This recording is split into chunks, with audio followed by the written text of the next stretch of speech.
wish I wasn't in this one. I'm joking. I like it when you all interact. Now shut up and listen. Right, turn to 1 Corinthians 13. Matt's travelled from Salisbury, is that correct? Yes. Salisbury to be to church with us church. Unbelievable. Hey, that's commitment for you. And he says to me, he said, if I don't get more than I did last week, he says, I ain't coming again. He said, I want to be spiritually fed. I want some of your little chicken drumsticks. I want some steak, he says. So we're going to give him three doses today. This is the first. Matt will be bringing up the second, and I'll bring up the third. Bring it on. Bring it on. Right, here we go. 1 Corinthians 13. This is a short thing here. Look, and I remember thinking about this, and number 13, right? If you know anything about biblical numerics, you know about the number 13. Beware of 13. Chapter 13, it's got 13 verses. Be careful. Though I speak with the tongues of men and of angels, and have not charity, I am become a sounding brass or a tinkling cymbal. And though I have the gift of prophecy, and understand all mysteries and all knowledge, and though I have all faith, so that I could remove mountains, and have not charity, I am nothing. And though I bestow all my goods to feed the poor, and though I give my body to be burned, and have not charity, it profiteth me nothing. Charity.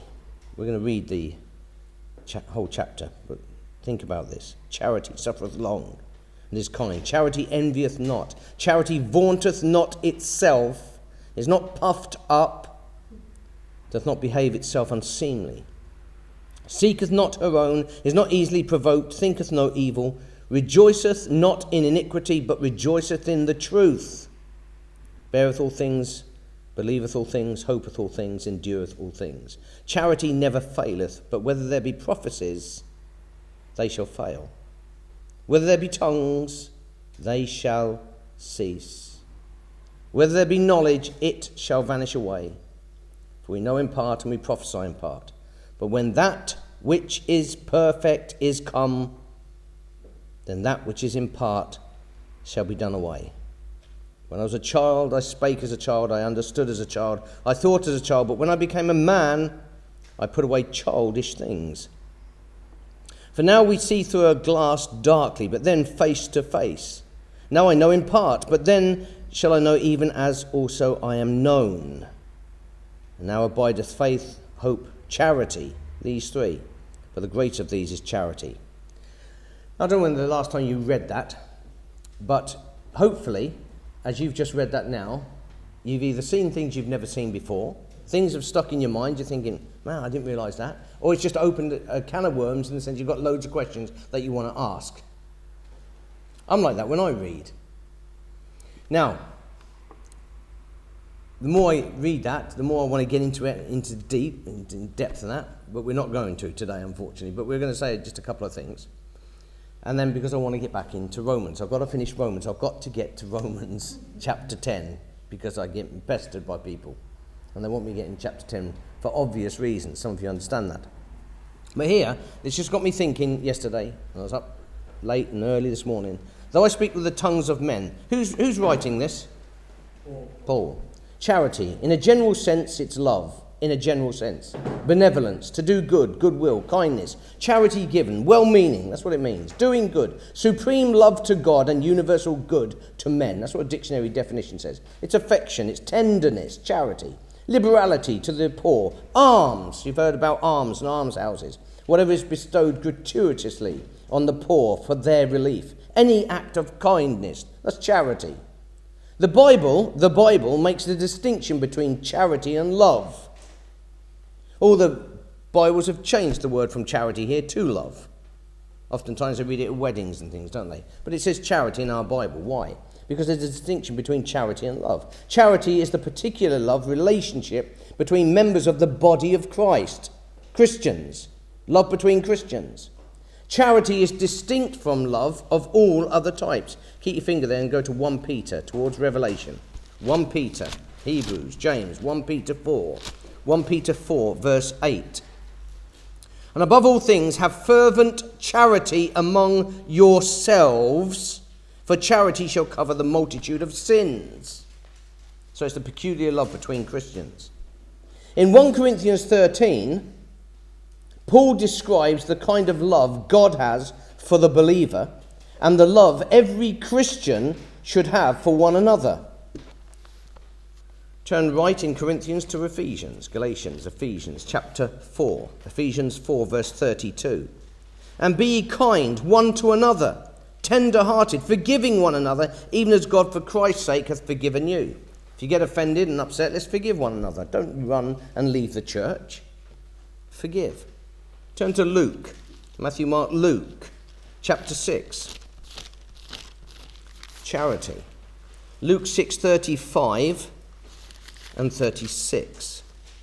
But love ye your enemies, do good and lend, hoping for nothing again, and your reward shall be great, and ye shall be the children of the highest, for he is kind unto the unthankful and to the evil. Be ye therefore merciful, as your Father also is merciful. Again, we're looking at that verse devotionally here, but it's interesting because I remember, love ye enemies, do good and lend, hoping for nothing again. Lend, giving. We will talk about that in a second. I used to be, I wouldn't say I've never been tight, but I didn't like lending my stuff. When you buy something, you buy it for yourself, and I didn't like lending books or anything. But when I became a Christian, I read that verse. That changed my life. Now I've lost loads of stuff. I remember, I think it was Spurgeon who said, the Christians make good bookkeepers.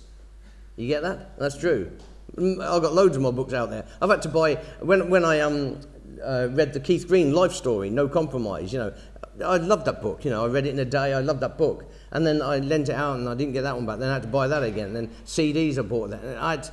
I've had to buy the same CD album about 6-7 times because you lend it, you never get it back. And I'm like that as well. There's books I know that I've stolen off Christians. Yeah?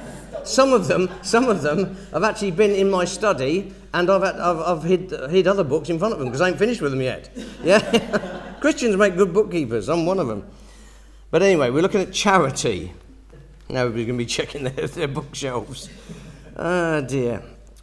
Right, and remember, the love of God is rooted in holiness. That's something none of us understand. Holiness, the holiness of God. We talk about it. We try and live a clean, pure life, but the holiness of God we know very, very little about. Again, that's a subject in itself. But look at this, 1 Corinthians 13. This is just interesting. Though I speak, Paul's speaking, though I speak with the tongues of men. Do you know how many languages are in the world?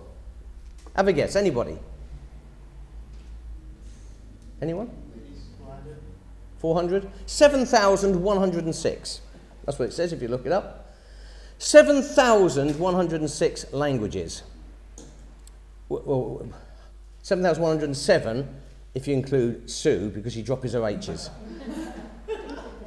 Air appointment. What's an air appointment? Yeah? That's another language.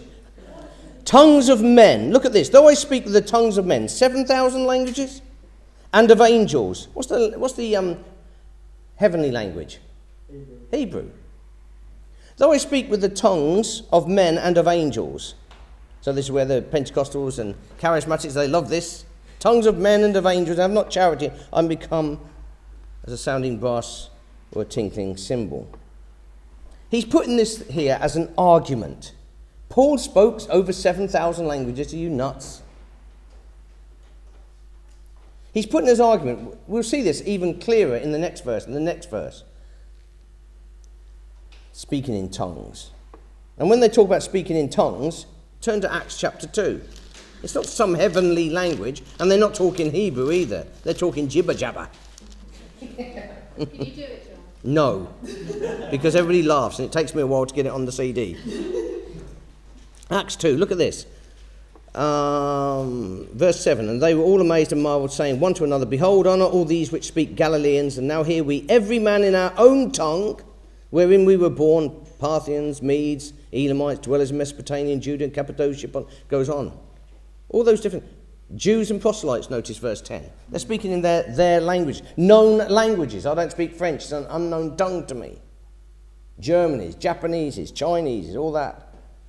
Tongues of men. So Paul's saying, though, suppose I spoke with the tongues of men and of angels, and have not charity, and I don't have love, I'm become as a sounding brass or a tinkling cymbal. It means nothing. Even if I spoke the world's language, I had that gift that I could speak any language. if I have not love, if I have not charity among one another, it means nothing. It doesn't matter how gifted you are, if you don't have love, it means nothing. Somebody said once, if I remember this right, without doctrine and just love, you're not very good at the Bible, but you just got love, you're a liberal. But if you're really good on the scriptures, you're brilliant on the scriptures, you've got all the doctrine right, but you've got no love, you're a fundamental. That's funny, but there's a lot of truth in that. What you need is a balance. Look at this next bit. Oh, and this made me smile as well. There's 7,106 languages. And if a Pentecostal or charismatic goes onto the mission field, into a foreign country, they have to learn the language. Why learn it if you can speak in tongues? Ever thought about that? I thought about that. You can speak in tongues, why learn any language? Why go to university and you learn a language if you can speak in tongues? So here, verse 2, and though I have the gift of prophecy, did Paul? Yeah, to a degree. And understand all mysteries. Well, he stepped out of the will of God, so he didn't understand that. So he didn't understand all mysteries. And all knowledge, well, only God has all knowledge. And though I have all faith, well, he didn't because he stepped out of the will of God, so that I could remove mountains and have not charity, I am nothing. He's just saying, if I had all these things, but don't have love, don't have charity, I'm nothing. That's what he's saying. He's presenting it as an argument. Not that you have to speak in some jibber-jabber language. And though I bestow all my goods to feed the poor, he never did. And though I give my body to be burned, he never did. And have not charity, it profited me nothing. If I did, if I gave my life, if I burnt me at the stake like they did Latimer and Ridley, and John Rogers and all these martyrs, if I did do that and had not charity, it means nothing. That's what he's saying. He's setting it as an argument. Charity suffereth long and is kind. Charity envieth not. Charity vaunteth not itself. It's not puffed up. I'm just brushing over this stuff because these are just a few things for us to think about. Charity is giving. Love is giving. I haven't mentioned money. I'm not even talking money. That's a small part of it. But love and charity is giving. Someone once said you can give without loving, but you can't love without giving. If you love, you'll give. What have you ever given? Sacrificed. What have you ever sacrificed because you love in a relationship? If you love, you'll give.